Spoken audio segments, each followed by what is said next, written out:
is terrific, and please welcome and enjoy Samir's presentation tonight on the new networking and how to communicate well professionally and personally.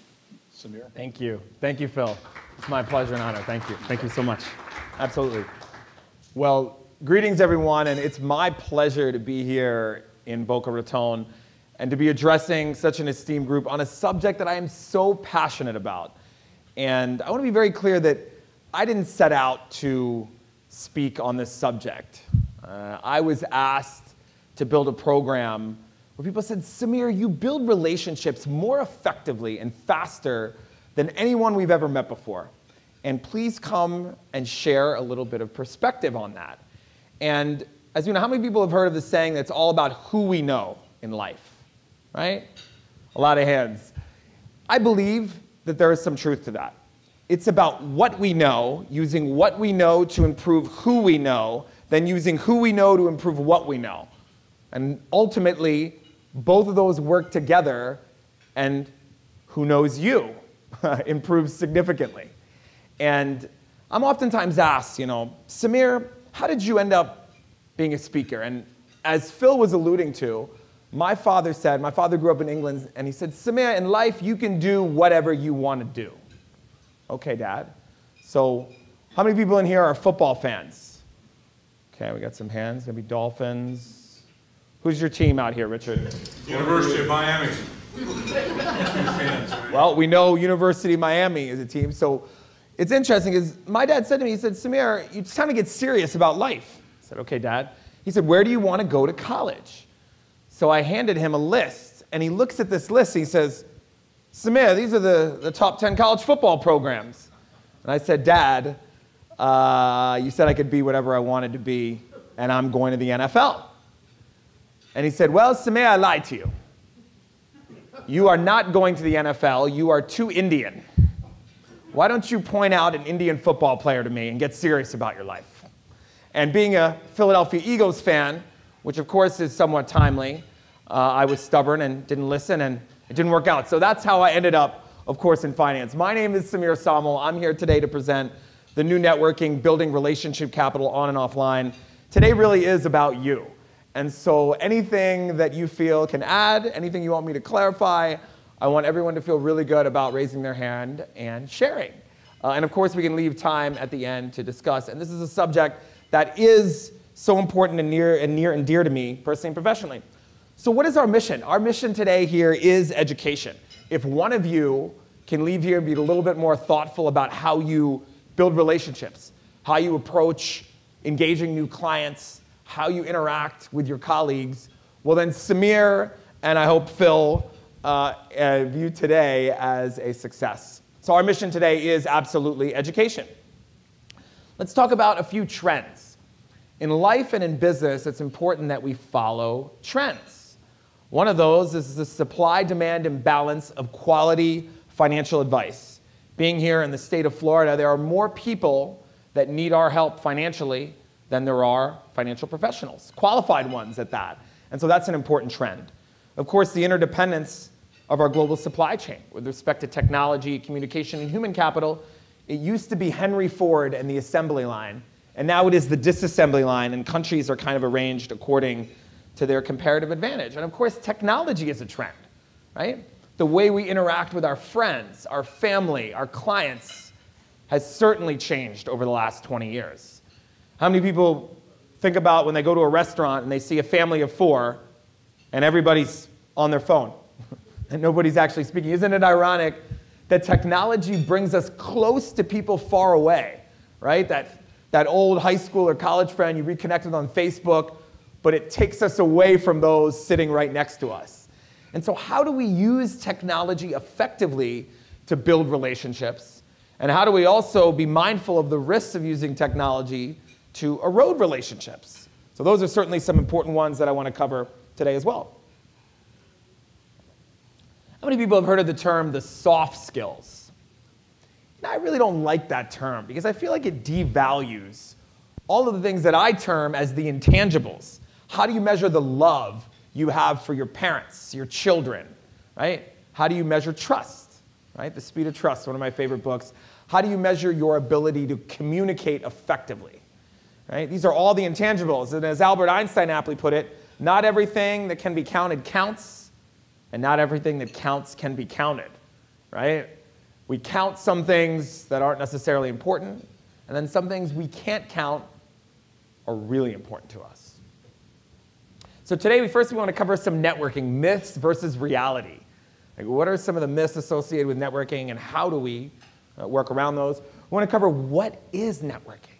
And there's a key point I'm going to make on what is networking for all of you. Of course, we're going to cover in-person networking, which is so important, right? You get one first impression, right? I think we've heard the Maya Angelou line, people forget what you said, they forget what you did, but they never forget how you made them feel. And that's so important. We're going to cover online networking as well, right? And we're going to do some action items and follow-up. There's going to be some case studies. We have a lot of really good content. I tried to put the best material in here possible from the programs from both Blue Ocean Global Technology and Blue Ocean Global Wealth.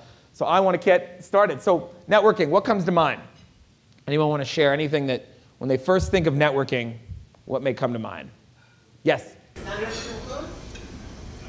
Centers of influence, that is a beautiful one.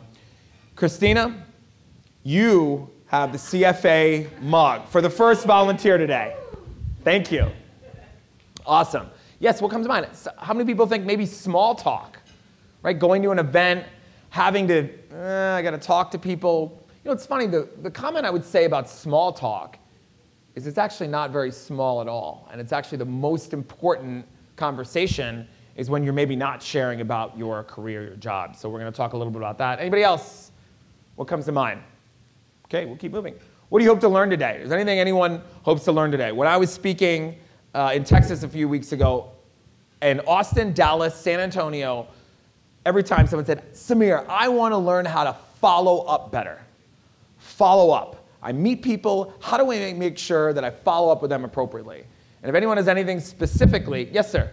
How to massage the client to make them feel better when approaching them, like, you know, from a referral basis.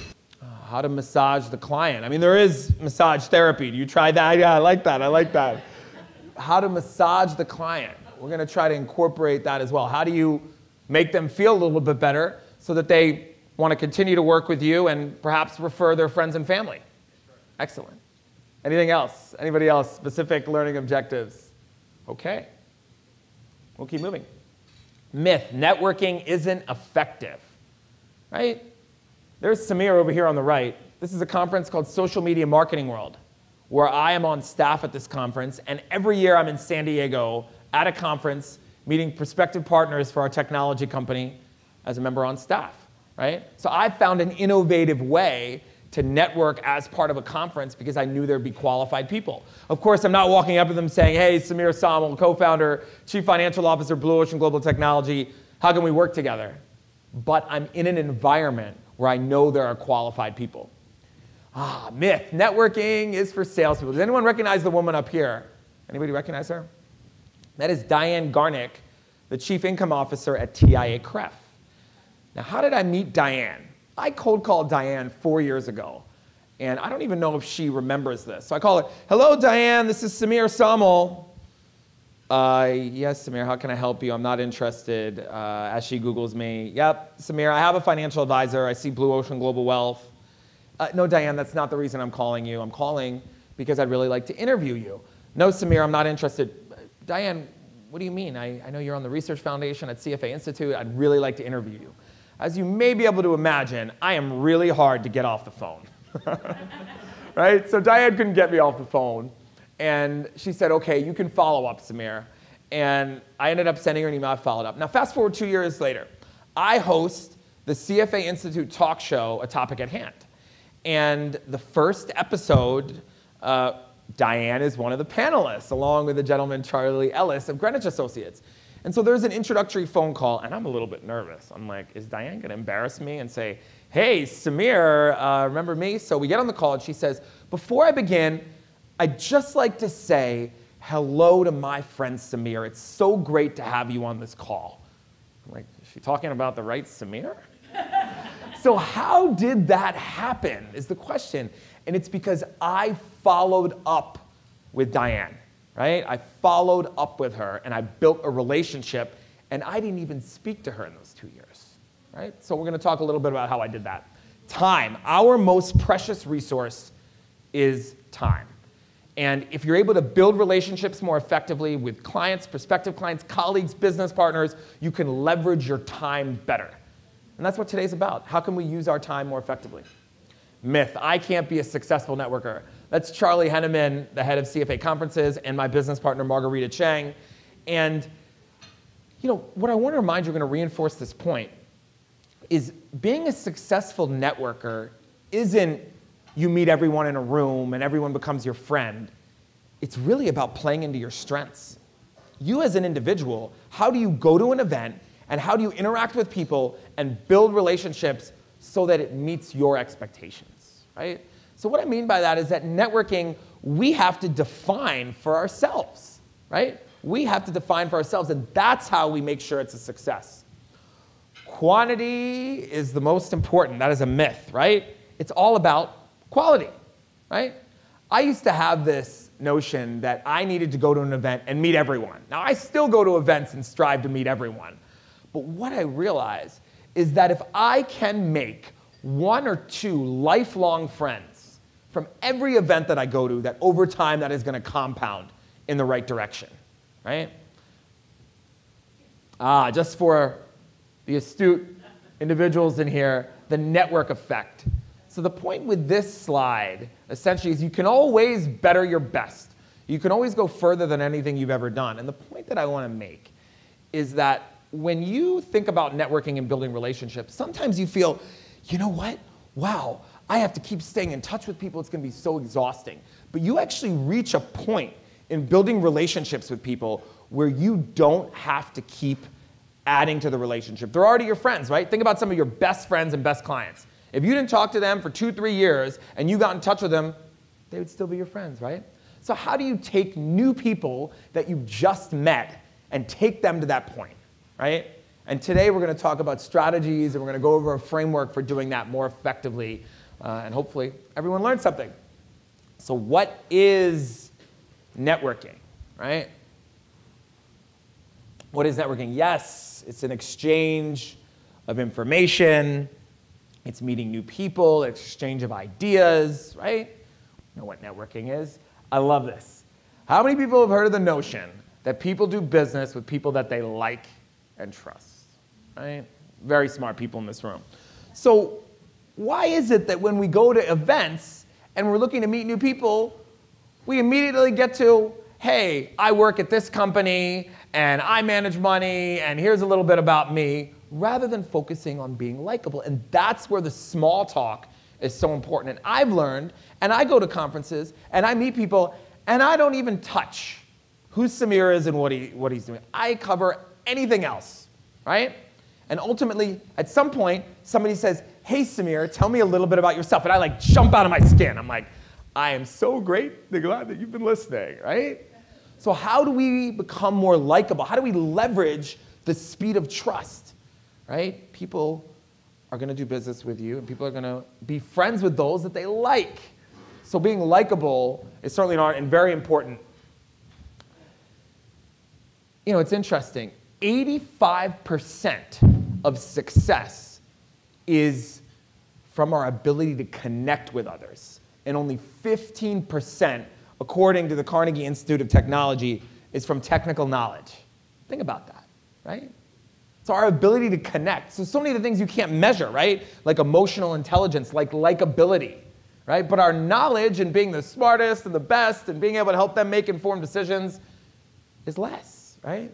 So as professionals, we need to be thoughtful about how we can connect better with others. And some people say, oh, Samir, you're so great at connecting with people. And I had one of the best compliments when I was at an event about 3 months ago. And somebody came to me and said, Samir, I just watched you for the last half an hour work this entire room. And I remember you 3 years ago when I thought you were pretty good, and you are on a different level. And I said, wow, at least something I've been doing in the last couple of years is working, right? So improving your ability to connect with others, right? You know, take Phil, for example. He's like, I don't need to know anything about networking and relationships. He's a pretty smart guy. And he came to the event and said, you know what? I learn something. And I remember Phil sitting out there in the audience, and I thought of all these people, there's a guy over there that's like looking like through my soul right now. Like, I hope what I'm saying right now is okay. And we were able to connect after that, right? Networking expands your life opportunity set, right? These are some friends. We're gonna keep moving because we've got a lot of great content. So how do you go to an event? You gotta think about your strengths, right? How many people in here would say that they're more introverted than extroverted? Right? Introverted. Ambivert, I know, right? So I'm with a group that by definition should be a little bit more introverted. So in going to an event, I think it's important to recognize that, right? So let's compare my business partner, Margarita Chang. What she says is an ambivert, right? From Dr. Grant's book. She's more of an introvert. So she says, Samir, if I go to an event and I have one or two super meaningful conversations with people and they're deep, I am gonna consider it a success. She's like, you are a little bit crazy. Samir wants to go, I want to meet as many people as possible. Now today I just got to shake a few of your hands. We didn't get a chance to actually meet and converse, but I want to connect with as many people as possible. Then I want to put the time in afterwards to study them and learn about them and then follow up with each of them individually, tactfully. So we have different strategies about it, right? Well, how do you go about doing that? So your unique approach. I'm going to share with you some perspective on a young man. So on the right there is a young man named Gabriel Bohanini Martinez, okay? So my business partner, Margarita Chang, was judging a financial planning competition. And this young man was a senior in college, Gabriel. And she said, Samir, there is something special about him. I said, okay. So for 6 months, my business partner, Margarita, says, Samir, call Gabby, call Gabby, call Gabby. So finally, I call Gabby. Hey, Gabby, it's Samir. You met my business partner, Rita. And this kid, I mean, he did not know how to shut up. Like, he needed a muzzle. Like, he just would not stop talking. He wouldn't let me get a word in. And I said, oh, God, it's exhausting, right? So I met him. He still needed a muzzle, right? He still needed a muzzle. I'm like, slow down, bro. Like, please. Problem is, he reminded me of myself 10 years ago. That was a real problem. So I said to him, I said, Gabby, here's a book, Seneca Letters from a Stoic. If you are capable of reading this book and coming back to me, I will be your friend, okay? So I handed him that book. I get a call 3 months later. Hey, Samir, it's Gabby. Hey, Gabby. And he says, Samir. And they say, a wise man who is self-content is one who knows he is able to do without friends, not that he desires to do without them. Wow, taught me something awesome. Now, Gabby now works for us from Colombia, right? He went back to his native Colombia, and he's taught me so many things. Now, he says I'm a great mentor. I believe he's been a great mentor. So there's a small little example of how I've built a relationship, right? He's the one that said, Samir, you need to start doing more videos, right? So that's become a big priority of our organization, and I've learned a lot from Gabby. I've even had him at CFA events and other events, and he's been great because I've taught him things and he's listened. How many people are familiar with Dr. Adam Grant? Give and Take, right? Dr. Adam Grant, love the book.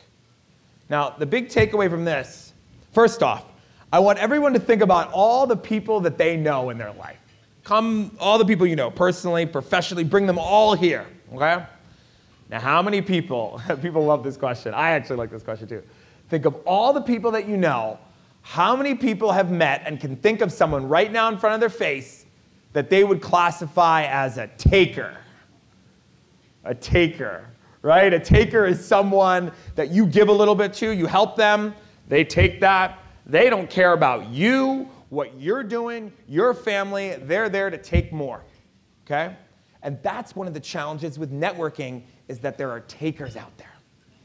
Now, the key with takers is, one, we have to identify them. You are not going to figure out who a taker is up front. Yes, some of us are able to read people a little bit better than others, and you're able to figure out some of the takers, but some of them are in disguise because when you're well-intentioned, other people rise to the occasion, okay? The other challenge with a taker is that when you've had an experience with a taker, you're wounded, right? So let's give an example. Samir helps somebody out, they're a taker, we discover them. Then later on, I find out they're a taker, they let me down, they promise a bunch of things, they don't deliver, even though I invest time. Now, when I go to the next event, imagine if I'm like, I don't want to meet new people, I just got burned by that taker. You've missed the opportunity to connect with new people. So we have to go with the same level of enthusiasm, despite being disappointed, recognizing that those people exist, okay? The other big point on this slide that I want to make, that if you remember one thing, this is one of the key things from today, is that networking is not about getting. Networking is about giving, right? And that is an important key. So when I meet someone new, right, I am not thinking about, hey, what are they doing and how they can help me. I'm really thinking about, how do I figure out ways to be a person of value, right? Einstein, strive not for success, strive to be a person of value. So every time I meet someone, even when I meet someone in conversation, and I can immediately tell, I can almost pick up on the people that are genuine, because I meet someone, I'm talking to them, and I say, oh my goodness, you would really value an introduction to this person. I can see on their face, they're like, wow, Samir, I just met you and you're thinking about someone to introduce me to. Now that, of course, ends up meaning nothing if I don't follow up with them, right? So remember that. Networking is about giving, right? Give without remembering and receive without forgetting. And when we meet people, it's kind of like, hey, let's meet them, let's figure out how they can help us. Totally opposite effect. How can you help them? And then you can determine, I see a lot of nods and a lot of smiles. Sorry, sir? Yes. Bob the Giver, absolutely. So how many people recognize Rebecca Fender up here? Rebecca Fender is a friend of mine. I'm going to give you a short example. Rebecca runs a Future of Finance initiative at CFA Institute. And I met Rebecca, and we were introduced, and I was persistent and tactful for 2 years in interviewing her to feature her. Because I said, Rebecca, I want to tell more people about the Future of Finance initiative. And this is a photograph taken in Charlottesville, Virginia, where I was interviewing her, okay? Okay, Samir, where are you going with this? How many people have heard of the Aspen Institute? Aspen Institute, great. Walter Isaacson, CEO. So I was so fortunate to do some work with the Aspen Institute, and I had a phone call, and then I went to a lunch where I was expecting them to really grill me. So I really prepared about our companies, ways to work together on this particular initiative. And I show up and I sit down at this lunch, and there's folks there, and immediately one says, how do you know Rebecca Fender? I said, she's a friend of mine, and I'm really passionate about some of the initiatives that underpin the Future Finance Initiative. And the whole conversation changed. So let's rewind and prove the point. I chose in meeting Rebecca to figure out a way to give to her, right? To feature her and talk about the amazing things that are going on with the Future Finance Initiative. By doing that, somebody else saw that, and that was able to improve my relationship and the speed of trust, right? I didn't plan for that, but it happened. And life has a way of doing that in terms of energy and karma. So there's 2 key points here. One is you meet someone and you connect. You have small talk, you talk a little bit about who you are, right? Connecting is step 1, and step 2 is building the relationship. And if you work effectively within 6 months of meeting someone and you have a process, you can turn new people into your lifelong friends by building the relationship. So you connect with people when you meet them, and then you build the relationship. And you know that if you do it well and you earn trust, they are going to become part of it. Even coming here to Florida, being here in Naples, Miami, Boca Raton, I've had multiple emails from people who know me. They saw that I was speaking here. They saw something online, and they said, hey, Samir, it's been 3 years since we've last spoken. I saw you. I'm so sorry I can't make it. Do you have time to get together? Right? Because I built the relationship. Okay? In-person networking. One of my favorite slides. There's a dear friend of mine, Mr. Vern Hayden. In-person relationships. Because technology, right? I have a client in New York City, a successful entrepreneur. He's like, Samir, what is this world coming to? I hired a young man from an Ivy League school, and he told me he doesn't want to use the telephone. He said he doesn't want to use the telephone, right? Because we're spending more time, right, with technology, our in-person time is more precious. And we have to utilize it effectively. And I realize the power of in-person time about 10 years ago, I went to an event that I really didn't want to go to. I wasn't feeling well, and I met someone that changed the course of my life and afforded me an opportunity and recommendation to take a new step in my career. And I was like, wow, if I wouldn't have gone, all these other things would have happened, right? Steve Jobs talks about that. You can't look forward and see the future, but you can only backfill the dots, okay? So in person is very important. One first impression. You get one first impression. So I happen to have a love of history. It's one of the ways that I oftentimes connect with people. And one of my favorite subjects is Abraham Lincoln. Favorite subjects. I've always been fascinated with Lincoln. I'm well read on Abraham Lincoln. And how many people are familiar with General George McClellan? Okay, General George, see some nods, some smiles. So General George McClellan was the commander of the Army of the Potomac in the Civil War, okay? And I was at an event, okay? And I was at an event, and there were two gentlemen arguing, okay?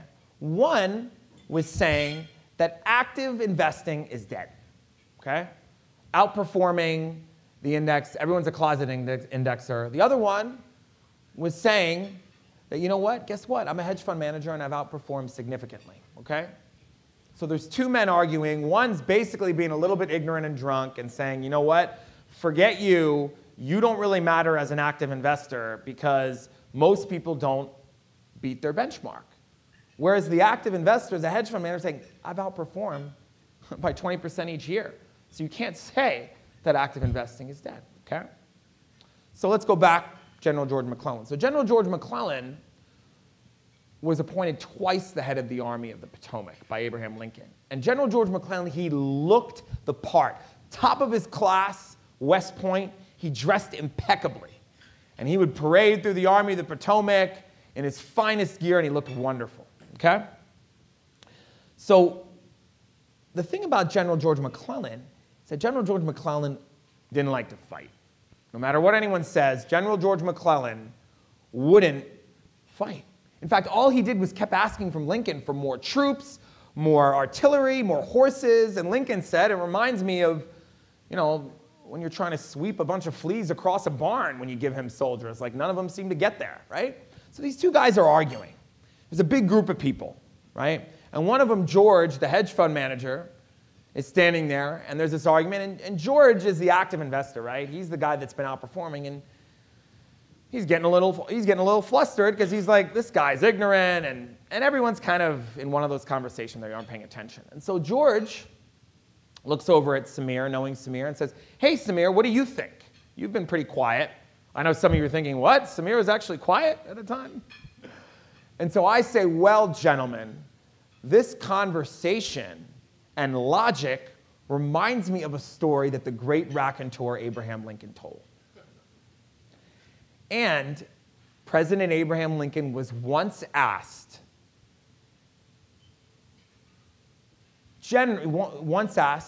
why, President Lincoln, are there gun embankments and emplacements to the north of Washington, D.C.? It doesn't make sense, right? The Confederates are to the south.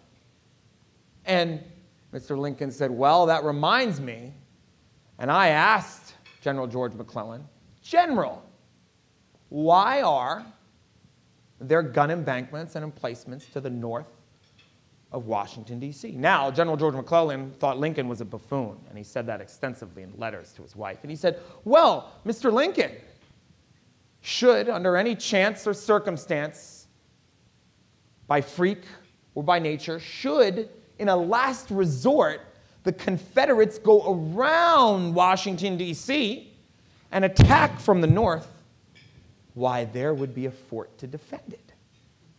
And Mr. Lincoln said, the logic reminded him of a conversation in a lyceum.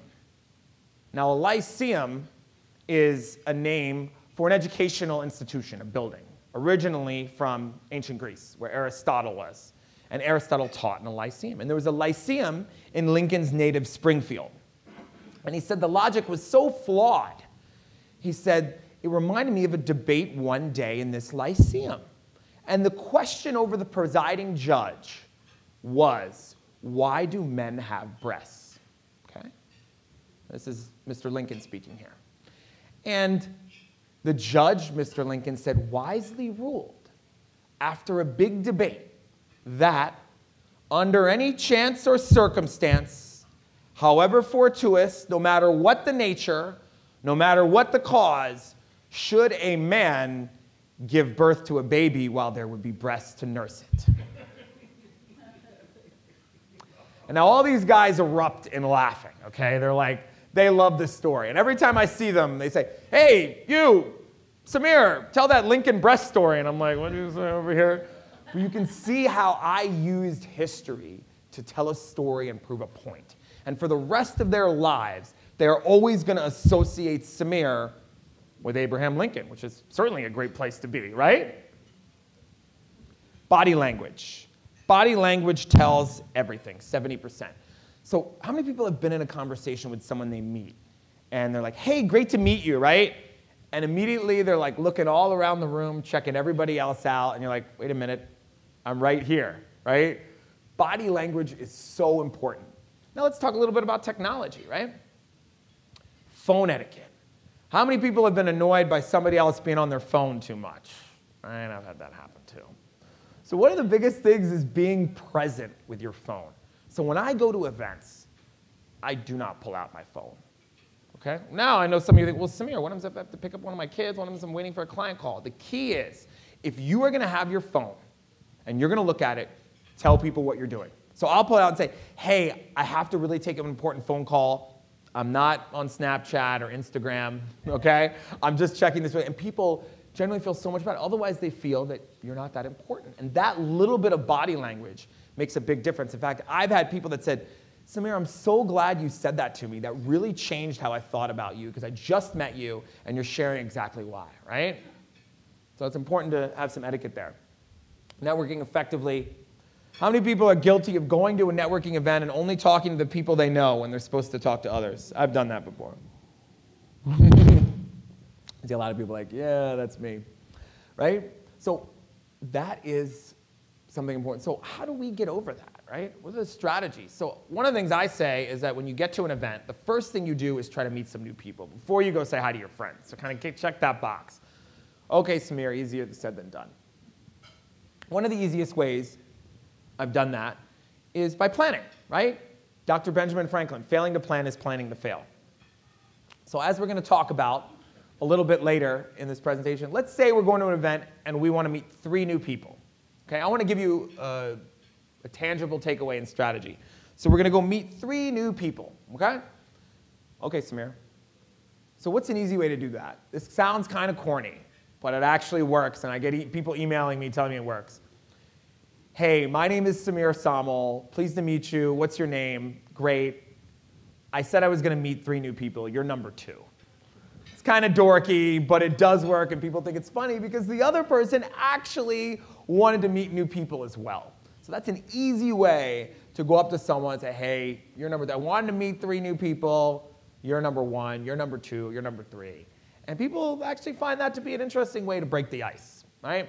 How many people have been in situations and conversations where there's been that awkward silence?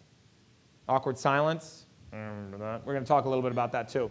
How many people have been in a networking event or situation where they meet someone, hey, you tell a little bit about who you are, right? And then all of a sudden, there's that awkward silence, right?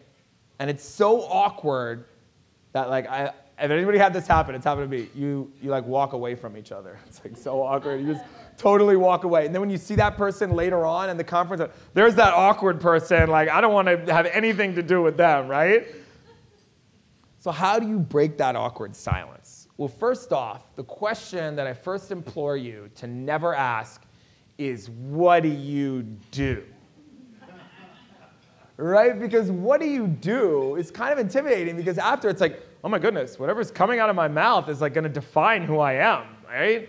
So think about the empathy and different feeling of, tell me about your role at your company, right? Tell me about how you spend your time professionally. What brought you to Boca Raton? What brought you to Florida, right? Easy ways. Now, here's some other questions, some easy questions to break the silence. Hey, tell me about what you're doing this weekend. I'd love to live vicariously. pretty easy. Now I'm going to give you the best question to break the silence, right? Because I'm a big believer, as I hope you can tell, in the abundance mentality. And I'm actually here to share everything that I know.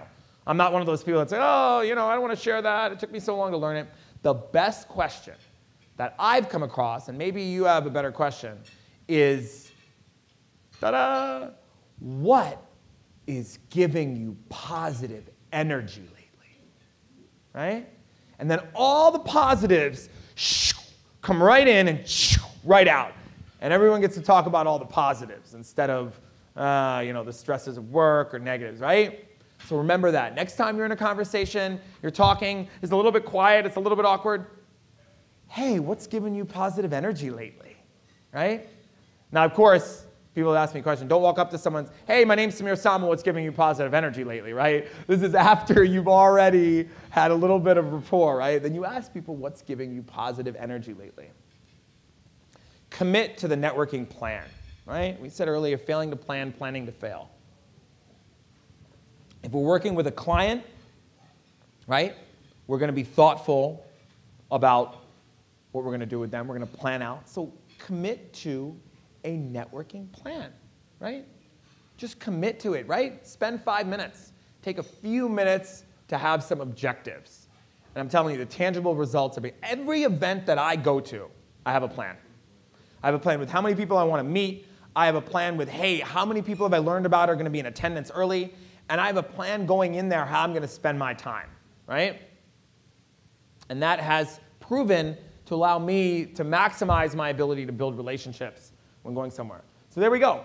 Set a goal of X new people, X new business cards, right? How many people still give out business cards, right? I love paper business cards. I think they are really important. I also take notes on business cards. I meet somebody, I hear about them, I go off to the corner, I write a few of those notes down, right? That allows me to not forget. I even now will take my phone, I'll go to the corner, and I'll voice record myself. Hey, I met so-and-so, this is what they told me, this is how I'm thinking about following up, and then I can go listen to that later on, right? Don't just show up, right? If you show up and, it's okay to get in line and get some liquid courage, but going to an event is a precious opportunity because meeting new people is ultimately a key way to be able to move forward in life. And as I always say, what's the point of going to an event if you're not going to meet new people when you're going there to network, right? So I think that that's important to note. Emotional intelligence. How many people have heard of emotional intelligence? So important, right? Emotional intelligence. That is foundational to our ability to connect, right? I love one of these examples about emotional intelligence. How many people have been in a situation, right? You're talking to someone. You're really, really excited about something, right? But the other person has stopped listening. They're, right? They're like literally trying to interrupt you. I've been in that situation, right? And you're just like, okay, I'm not that excited about what I have to say. And you just kind of stop talking, right? Then they start talking, and you don't care what they have to say because they just totally shut you down, right? Whereas, I see some laughs, whereas an emotionally intelligent response, Samir's in a conversation, he knows where somebody's going with something. And I'll sit there listening, and I'll continue. Now, I may be in Maui in my mind, right? Like, I literally am in Maui, like, chilling on the beach. But I am still giving them. And then when they're done, they're ready to listen to me, right? Simple example, emotional intelligence. Using emotional intelligence to advance your career and life, you can always better your best. And now with technology, I would say eroding some of our cognitive framework, emotional intelligence is even more important than ever. How we communicate, what we say, how we say it. And those things allow us to be more memorable and be more likable. We could spend, obviously, an entire day on emotional intelligence. We're going to keep moving. Mentorship. How many people have had great mentors in life? Okay. How many people have mentored others? Awesome. Great. I believe it's a function of both. And life is ultimately too short to learn all the lessons ourselves. So I want to tell you a little story about mentorship, right? So Samir worked for a little 20-person operation called Dundee Wealth US, okay? Dundee Wealth US, okay? Dundee Wealth US was owned by Dundee Wealth Canada, Okay? Dundee Wealth Canada had been bought by Scotiabank for about $5 billion. So we're this little 20-person operation on the balance sheet, hidden somewhere, for the Bank of Nova Scotia. Anybody heard of the Bank of Nova Scotia? One of Canada's largest banks, about the size of Morgan Stanley, for a reference point. Large bank. So how does Samir, in his mid-20s, get the chief operating officer, Mr. Sabi Marwa, to be his mentor, right? A bank with 25 million customers, 70,000 employees. How does Samir, 1 year after being employed in a small little subsidiary, get to him to become the mentor? Anybody have any ideas? Any guesses? Yes? You must ask persistently. You gave first. Gave him a food box. Sorry. You gave first. You wrote him a letter and you gave him a food box. He knows this already. He's breaking the code, the ethics code. Well, first off, being persistent is important in building relationships and mentors. I didn't want to call him up and say, hey, will you be my mentor? Because I didn't want to get fired, right? Right? If you call up like the C-level, like that won't go well. So what I did, I took the time to write a letter. I found out the name of his assistant. His assistant's name was Pat. And I spent 3 months crafting a letter explaining how Mr. Marwa was a reason why I joined this small operation in the US. And I would like to do something to honor him. I would like to provide lunch anonymously because I don't want to attract the wrong type of attention. So I hand-wrote this letter to Pat and mailed it up to Scotia Plaza. So Pat gets this letter one morning. Why is anybody sending me mail? Opens it up, sees this handwritten letter, reads it once. What does she do? She walks it over to Mr. Marwa. Okay? Mr. Marwa gets this letter. He reads it once, puts it down, tries to get back to work, can't, reads it again, puts it down, can't, reads it again. 11:30. Hello, Samir Somal. This is Sabi Marwa from Scotiabank in Toronto. Oh, Mr. Marwa, how can I help you, sir? Samir, I just read your letter. I didn't send you a letter, sir. Samir, I read your letter. And it was the sweetest letter I've ever read, and the first letter I've seen handwritten in 20 years. And I would like you to come up to Scotia Plaza in Toronto and meet me. No, no, no, Mr. Marwa. I don't want to attract the wrong type of attention. Samir, I am the chief operating officer of the bank. And I'd like you to come to Toronto. Okay, fine. I'll come, right? So I go up there, and I prepared for that, because this is just the first step, right? Now I'm going into the lion's den. And I knew through my preparation that Mr. Marwa was going to ask me, Samir, how can I help you? And that was a trick question. So when the question came, Samir, sitting across this huge conference room, I felt like he was half a mile across the room. Samir, how can I help you? Mr. Marwa, I would simply like to earn your trust, respect, and friendship over the course of time. There's nothing really I see in particular you can help me with, right? So I then later met with Mr. Marwa again and told him that I'd be resigning from the bank, and I'm jumping in the Pacific Ocean and swimming across, also known as entrepreneurship, okay? And he taught me a lesson that is timeless. He said, Samir, reputation is everything. And given the internet and the digital revolution, you better be very thoughtful about your personal reputation, your personal brand, and the organization you're building, and that is everything, right? And that was how I engaged Mr. Marwa. Online networking, ooh, my favorite section. I got some of the best content in this section. The average life of an S&P 500 company has gone from 67 years in the 1920s to 15 today. Wow. That'll get some pins to drop with CEOs, right? So the average life of a company sitting on the list of the 500 largest companies has gone from 67 years to 15, right? Technology is changing things, right? Think about it. The world's largest taxi company in Uber owns no taxis. The world's largest accommodation provider in Airbnb owns no real estate. So the way we approach relationships and networking also needs to be changed. And that is what today in the new networking is about. Yes, the internet. We have 4 billion people joining the internet over the next 10 years, right? In this one online community. Social media. How many people are on Facebook here? I was on a treadmill a month and a half ago, and I heard that Facebook is now an old people's social media, right? Everybody's nodding. Did I see that correctly? Right? Go figure. How many people are on LinkedIn? LinkedIn. Okay, LinkedIn. I'm on LinkedIn. LinkedIn is powerful. How many people can recall one of those pictures people have on LinkedIn and you go show your friends, you're like, why do they have this picture up there? Right? Reputations are everything. I realized the power of LinkedIn when I was at an event 3 years ago and people from 3 continents said, Samir, I saw you speaking and doing this. I saw you speaking. I was like, wow, people pay attention to that stuff. Right? So how do we use LinkedIn to build relationships? It's important to share information, right? Share information. You read a great article, right? Take the time to share that article, tag the author, and write something about it, right? But the second I start posting the lunch I had or sharing things that aren't relevant is the second people stop listening, right? So think about that. You can supplement your building of relationships by staying in front and atop of mind of people by sharing relevant things on LinkedIn, right? Here are some tips for LinkedIn. Let's talk a little bit about reputation. Reputations are everything, right? Now, I happen to be pretty qualified in the reputation space.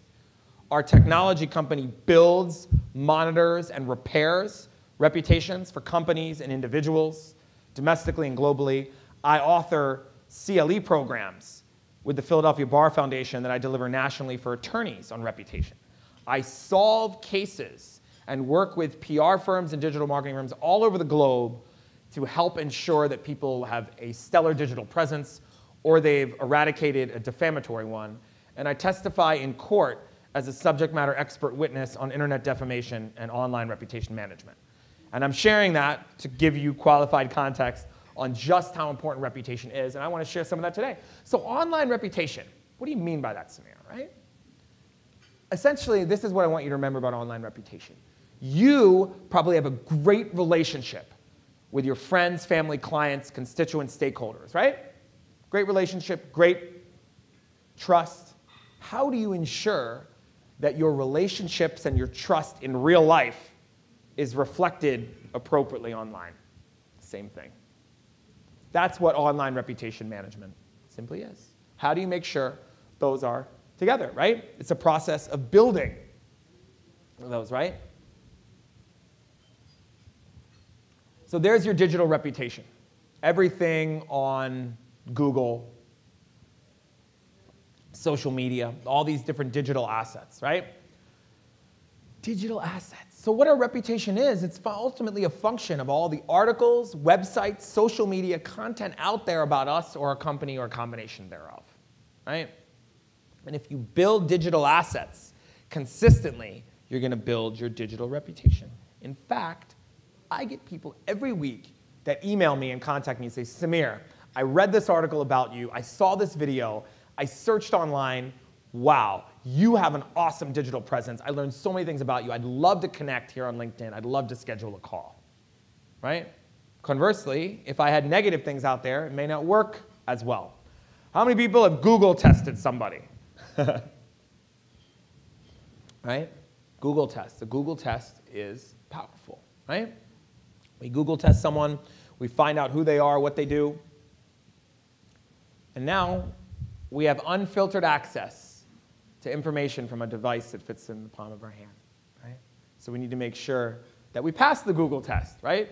What happens if somebody has the same name as us, right? There are a plethora of issues. Google test, company. If you have your own company, there's also a Google test for your organization. For instance, one of the things we have here is Google reviews. I was hired by one of the top law firms in the world because they interviewed several reputation experts, and they said, Samir, you interviewed the best. But at the time, we had something like 35 Google reviews, and they went and they read all of them. And 20 people had written things, and they said, your Google reviews were all 5-star, and everyone else had 3 stars, 4 stars, and people hadn't commented, and people had written. And I said, wow, people really read those, right? So think about the psychology of that. People Google Blue Ocean Global Technology, and to the right, they see X 5-star reviews. And as of today, I think there's like 250 there now, right? Which makes a big difference in the psychology of the reputation. As I mentioned, I do a lot of work with attorneys. How about this? The Bar Association are saying that lawyers need to know the benefits and risks associated with social media, right? Reputations are everything. Here are the host of online reputation issues that I work to repair, right? Let's say somebody has the same name as Ursula, right? And somebody is thinking about working with Ursula, they Google her, and they're like, wait a minute, I saw that she's a fraudster, I don't want it. But Ursula's like, that's not me, that's somebody else, right? That's what we call doppelganger. Let's say somebody works for your firm, and they were a rogue partner, a rogue employee, and they were fired, right? Now, whenever someone Googles the firm, news articles are coming up about that, right?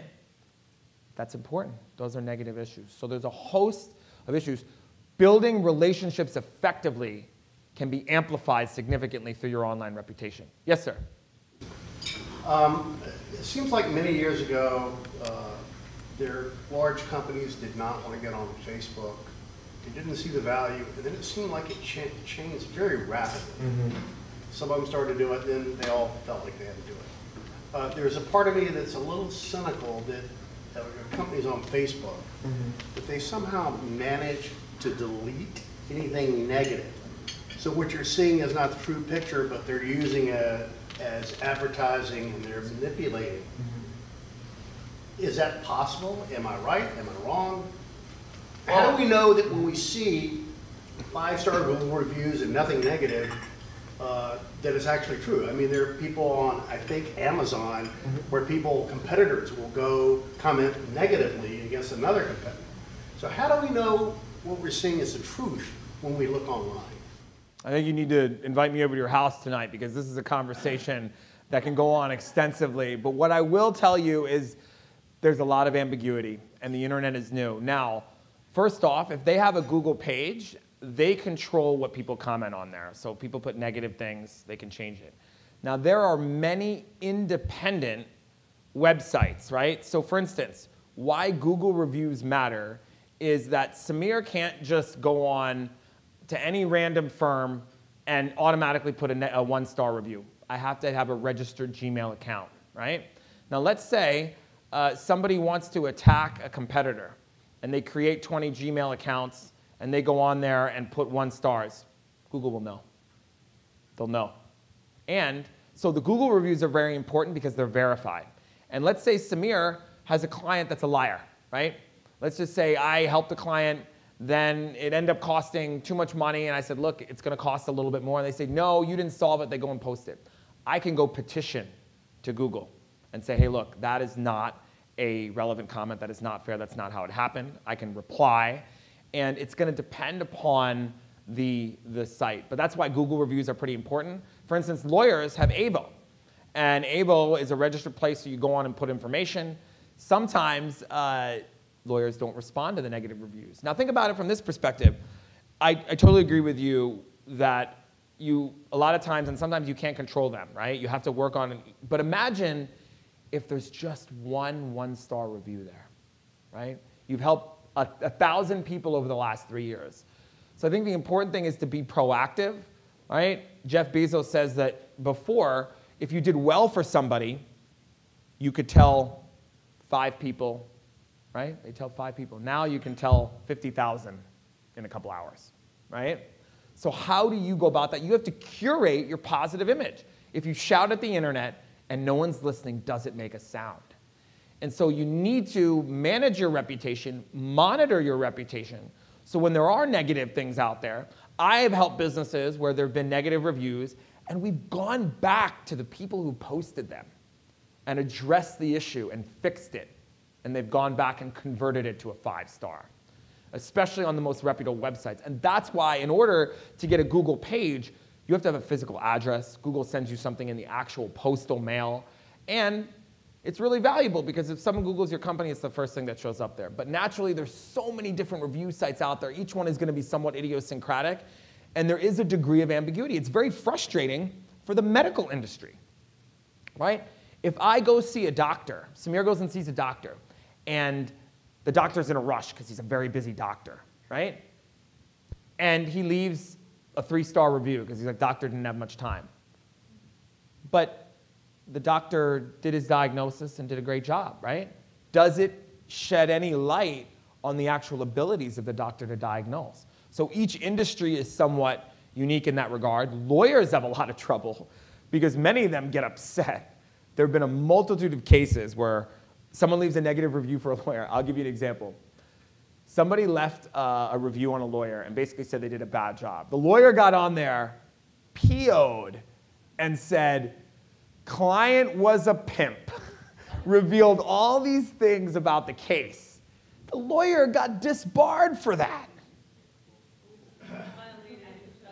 Yeah, violated attorney-client privilege, right? And there's also a whole slew of issues associated with references in the wealth management industry. So you bring up an interesting point. The one I would say is that it's important to try to curate a positive image there, or make sure that you're not creating, you have at least a profile on some of these sites. With wealth management, it's unique, and each industry is unique.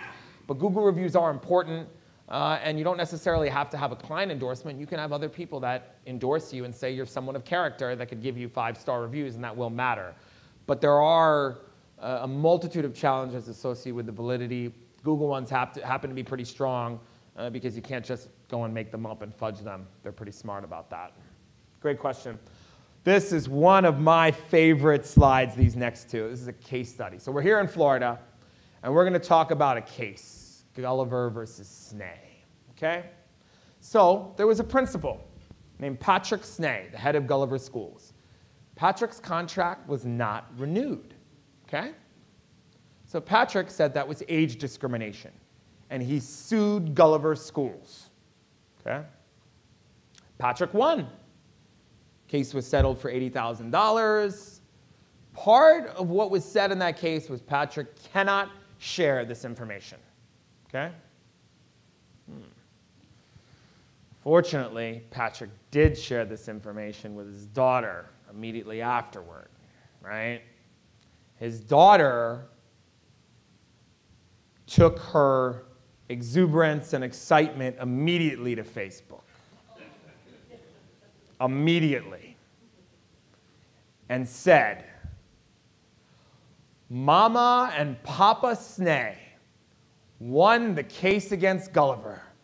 Gulliver is now officially paying for my vacation to Europe. Suck it.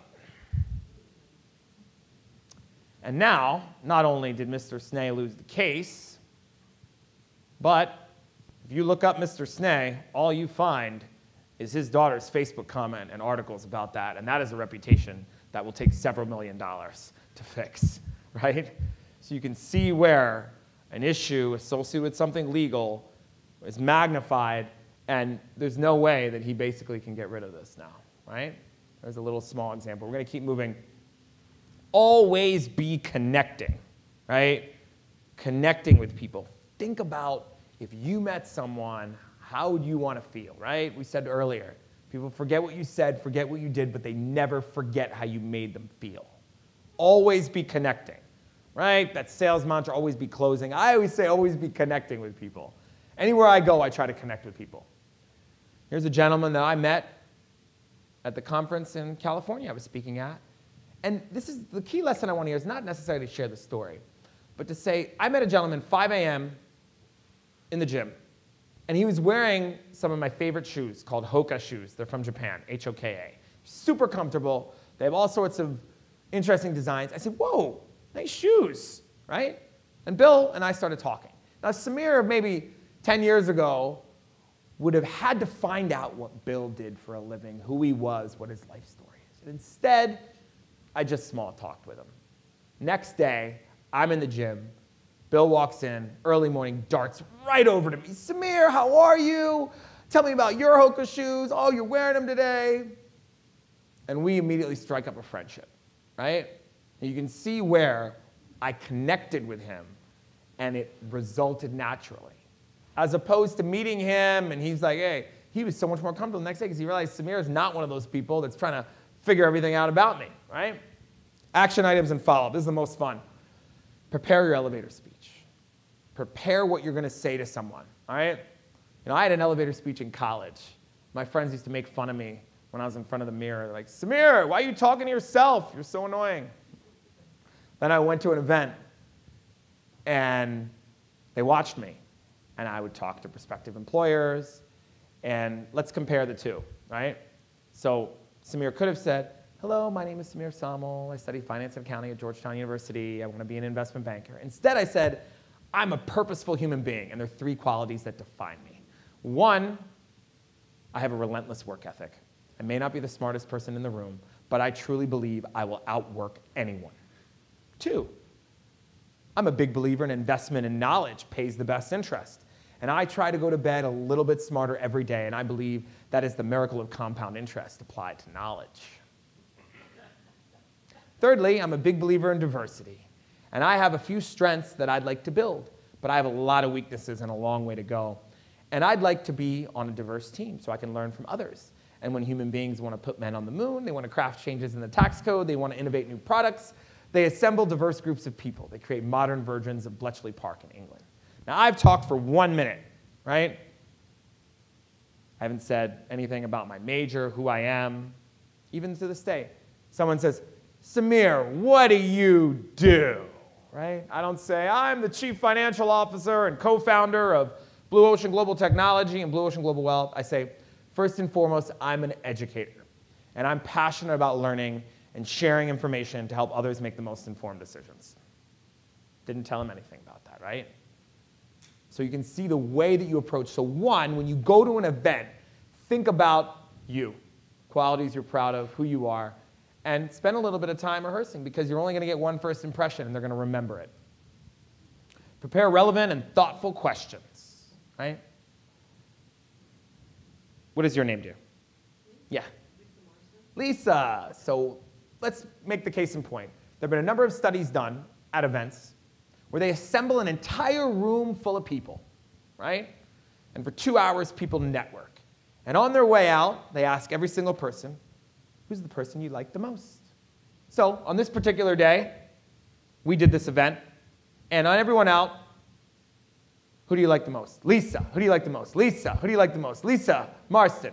Lisa, Lisa, Lisa, Lisa, Lisa, Lisa. Next question. What do you know about Lisa? Oh, nothing. Oh, what do you know about Lisa? Lisa did what men relative to women struggle with, and that's use your ears and mouth proportionally. Lisa asked questions, right? Talk to a man or woman about him or herself, and they will listen to you for hours. Benjamin Disraeli, British Prime Minister and novelist. So that's another key point of networking. Ask questions and let the other person talk. Lifelong challenge for yours truly. So here to share a little bit of perspective on that. Focus on quality rather than quantity, right? Try to meet people and be thoughtful, but be present. Don't feel the pressure you have to meet everyone in the room. Just meet a few people. Be authentic about it. Diligent, purposeful, patient follow-up. I've been told over and over again, Samir, you have the best follow-up of anyone we've ever met. Over and over and over again. Because I have a process for following up. And I always follow up. And I always say, what is the point of meeting people and taking business cards if you don't follow up? So one of the keys to follow up, because I always get the questions about it, is just like you schedule an appointment with a client, or let's say you have an important form to fill out. It's tax season, and you're like, oh, I got to block off 3 hours to do taxes. Schedule an hour and a half to do follow-up from a particular event on your calendar. Hey, a week from now, I'm going to go online. I'm going to LinkedIn request people. I'm going to send a few emails, right? So following up is really important. And it always happens. I go to events, and I am the person that follows up. And every time, people say over and over again, Samir, you're the only person that followed up with me. I'm so happy about it, right? Follow up. Cards. How many people are guilty of going to an event, getting a bunch of cards, letting them on their desk. A week later, you're definitely going to follow up. A month later, you're still going to follow up. And 3 months later, you threw the cards away. I've done that before, right? I see a lot of nods, right? So how do we ensure that we follow up? Plan, mark it on your calendar, plan the time. Now, that doesn't mean you have to follow up with every single person you get a card, right? But even taking the time to send people a LinkedIn message that's custom takes a few minutes, that will matter, right? Key people you had a good conversation with, reading about them, sending them a thoughtful email. There's also the digital business card, right? My friend Chris Orlando actually helped me out with this, and so I also have a digital business card, which you can email to people and text, and it actually tracks who else they send it to. So I've given that to attorneys and lawyer friends of mine. They've given it to clients, and I've been able to see who else is getting it. So I think both are important, a paper card and a digital business card. Both are very important. There's clickable links, and you guys can definitely follow up with me about that. So methods for follow-up, right? There's social media, right? There's, of course, emailing people. But I always say, if you're going to email someone, make it meaningful. Say something nice about them that you read about them. Share an article, right? I was great meeting you. Look forward to staying in touch. Everybody deletes those. Place a phone call, right? I'm told over and over again by people, Samir, I love the fact that you called me, right? Nobody uses the telephone anymore. In fact, how many people have been in situations where they're writing an email and they're like, oh my goodness, I got to write this 25-minute email, when actually picking up the phone would have saved that entire email. I do that all the time now. Instead of responding, I write down a piece of paper and I just call that person, right? I say, let's discuss this, because I don't want to take 25 minutes, half an hour to write you an email and have you take half an hour to write it back to me, right? Makes a big difference. And of course, handwritten correspondence. So here's a message from February 22nd. This is really the meaning of follow-up. Here's another one. Thank you for all the info, Samir. You really know how to follow up. This is the CEO of Beta Gamma Sigma, the largest business honor society. This is from February 26th. Ooh, what's this? On the right here is the handwritten, in Microsoft Word, of course, of what I wrote to Pat from Scotiabank, where I wrote, if only we too, Mr. Marwa, could be afforded the opportunity to have such a lasting impact on the lives of so many people, of course, writing to Pat. And on the right is a letter to Dr. Mukesh Aghi of the US-India Business Council. And I could spend an entire day teaching a course on how I wrote to Dr. Aghi and congratulated him on being head of the US-India Business Council. He was head of IBM India. He invited me to an event on 2 days' notice, a special reception for 300 people in Washington, D.C. Cleared my whole calendar. The people that I've met from that one event have changed the course of my life, right? All because I sent him that handwritten note. Now, I've since sent him a letter, and he's super confused. It's okay. There's a book I sent somebody, Abraham Lincoln. This was to a gentleman who is very senior at a publishing house. And I wanted to publish an article there. And I met him, and we talked about the Civil War. He's like, I don't do enough reading on the Civil War. I love the Civil War. What do you like about this? I love Abraham Lincoln. Oh, I'm your guy. I sent him a book. Next time I see him at an event, right? Didn't call him up and say, hey, did you get my book? Right? I saw him at the event. Samir, that book, I love it. What can I do for you? Hey, I got this article. You want to check it out? Published. Week later, right? Ooh, there on the right is a handwritten note from Paul Smith, who's the CEO of CFA Institute, sending me a note. Now that is actually part of the impetus for why I'm here today. What do you mean, Samir? Let's explain. I congratulated Paul on becoming CEO of CFA Institute, okay?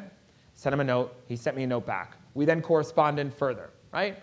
I haven't asked Paul to do me favors because we know each other. I simply have gotten to know him and earned his trust and respect. Let's fast forward to an event in Charlottesville, Virginia, where I'm there, and how many people know of a wonderful woman named Randy Tolber? Awesome, Randy is one of my favorite people. And so Randy is at this event, and I know who she is. And at the time, she was head of the societies in North and South America. And so I say, hey, Randy, Samir Somal, nice to meet you. And Randy's like giving me the Heisman. Like, she's like, who is this guy? Like, what does he want? Right? And she doesn't even remember it this way, which is so funny. Paul walks by. Hey, Randy, I'll see you next week or something, I think, or in a couple months in Europe or something when they were going to meet next. Oh, hey, Samir, I didn't see you. Hey, Paul. Randy looks up. You know him? Yeah, of course I know Samir. Samir, great to see you. Now, Randy then puts me under the electron microscope and starts asking me everything about my life and who I am. And I then built a relationship with Randy. And I believe I was actually abroad. And I got an email from her, and she said, Samir, you build relationships better and more effectively than anyone we know. And we'd like you to build a program and come talk about it. And that's how I spoke on this program. I didn't come out and say, I'm going to speak on networking. I'm good at networking. People have asked me about it, right? And so that's how I ended up here. And that's how I met Phil in California. Here's another gentleman. He owns a PR agency, and I cold called him last year, November. Thank you for your extremely kind and generous note. Now, interestingly, we have become friends. He recently published an article on internet defamation and quoted me in it, right? We have yet to meet, right? There's a story behind that. Here's another lady. We got more examples of that. More examples of that. Here's a little bit of a template on writing a handwritten note, right? Acknowledging someone, saying something nice, call to action. Any of you can follow up with me to get these slides. I have the abundance mentality. Success stories, questions, follow-up. So Samir's got a whole bunch of interests. One of them is financial literacy. I serve on the board of a nonprofit, the R.J. Leonard Foundation, that helps foster care children age out of the system. And I've personally taught the financial literacy curriculum. The head of that organization is a woman named Jo Leonard. She's up there. I asked her for an introduction to someone in PR, and she introduced me to Gina Fioria-Rubel, who then I've collaborated with her colleague, former colleague Laura Powers, who's now with the Philadelphia Bar Foundation. You heard me mention that earlier. I've authored programs on CLE and reputation for lawyers with the Philadelphia Bar Foundation. So you can see all these different relationships have resulted just in the last year from that. So we could spend a lot of time on that and keep moving. Here's a colleague of mine, Marcelo Suarez. I'm speaking next week in the Cayman Islands. I met him as a CFA grader, and he called me in 2016. He said, Samir, we have this retreat in the Cayman Islands, and we have a lot of speakers that come, and some of them are good and some of them aren't. And I think you would be exceptional.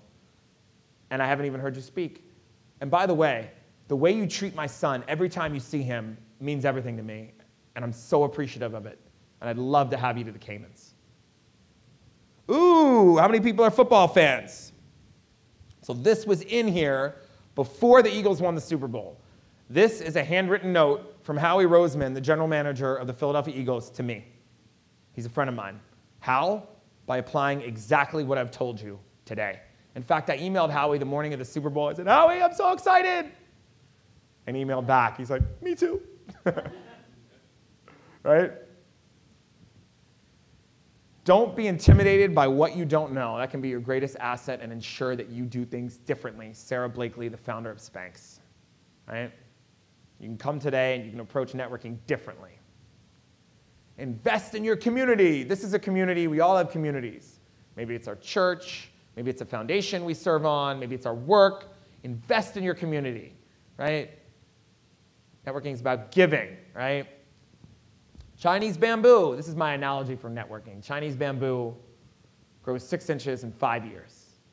And then it grows 90 feet in 5 weeks. Did it grow 90 feet in 5 weeks or 5 years in 5 weeks? Right? That's networking. It's the network effect. This is from a friend of mine, Lori Nakamoto. She sent me a Christmas card with her kids on it. And in the bottom, it has a line that I gave her, give without remembering and receive without forgetting. Right? Which is awesome. And I was like, that's so cool. You put the line on your card. And so I said I'm going to include it. Purpose. Find your purpose. Right? Find your purpose. Very important. We make a living by what we get, but we make a life by what we give. And networking is about giving. And relationships are about giving. Giving first. In 20 years, it takes to build a reputation. In 5 minutes, you can ruin it. Warren Buffett, right? And if you know that, you'll think about doing things differently. So think about your reputation. Follow us on social media. Here's my contact information. Those are my prepared comments. I want to thank all of you for attending today. It's really been my pleasure, and I welcome any comments, questions, and the opportunity to chat with you afterward. Thank you so much. Thank you.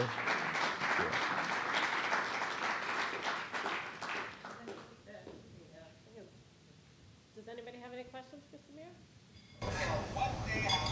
Yes, sir. Have you written any books?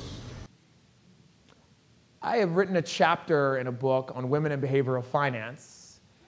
And my thing is I would like to write one timeless book. And so that certainly is in the plans and in the framework. And I think I'm able to learn from people like yourself and coming out to these events. But I am an avid reader. In fact, my mantra is the man or woman who doesn't read good books has no advantage over the man or woman who can't read. Mark Twain.